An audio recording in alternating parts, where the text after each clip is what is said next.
हज़रत सखी सुल्तान बाहू रहमतुल्लाह अलैह है जंग दी नगरी दा बेताज बादशाह हज़रत सुल्तान बाहू बहुत वड्डी गल की। हज़रत सखी सुल्तान बाहू रहमतुल्लाह अलैह को एक मुरीद आ गया। मुरीद तुहानूं पता कोई ना कारोबार चलदा उदों पीरां नूं कहंदे जे कोई तवीज़ दिओ या कोई दम शम करो कोई दुआ करो। वो आ गया हज़ूर बड़ा परेशान है 2 साल हो चले ने दुकान नहीं चलती पी। आप फरमांदे ने एक काम करी तो चल जाएगी। आखे लगा हज़ूर बड़े काम किए ने नफल भी पढ़ना वा तस्बीहां भी पढ़ना वा।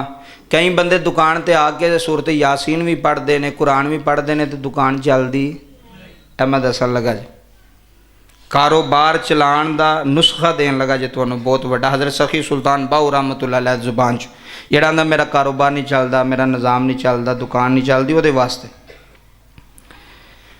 आप फरमान लगे बेलिया एक काम कर लै तेरी दुकान चल जाएगी। हज़ूर हो की इधर तवज्जो करियो।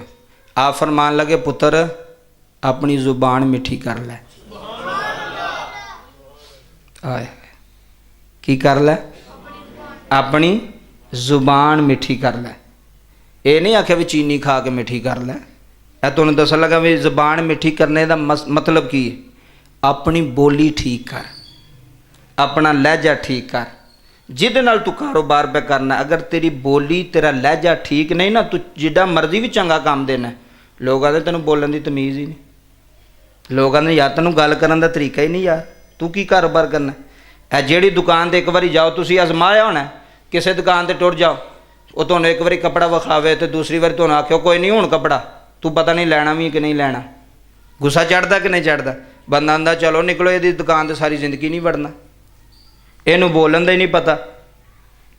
मैं ऐसे भी जानना एक बजुर्ग सन उन्होंने करियाने की दुकान होंदी सी साढ़े इलाके च। तो जो कोई बच्चे ने चीज़ लैन जाना तुहानूं पता बच्चों की आदत होंदी है और रुपया दे के ऐ वो चीज़ ऐ नहीं मैनू ऐ दे दिओ नहीं ऐ नहीं मैनू ऐ दे दिओ।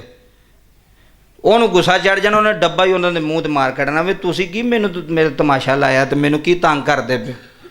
तो वो जिहड़ा बच्चा एक बारी हुण टुर जांदा सी ना फिर वो परत के सारी जिंदगी उसदी दुकान ते जांदा वो मार खान थोड़ी जाना सी। अब बच्चों की आदत होंदी है ना जी। फरमान लगे अपनी जुबान मिठी कर अपना लहजा मिठा कर। और अगला कौल जिहड़ा बहुत वड्डा कौल है आप फरमांदे ने कड़वी जुबान वाले दा कड़वी जुबान वाले दा शहद भी नहीं विकदा।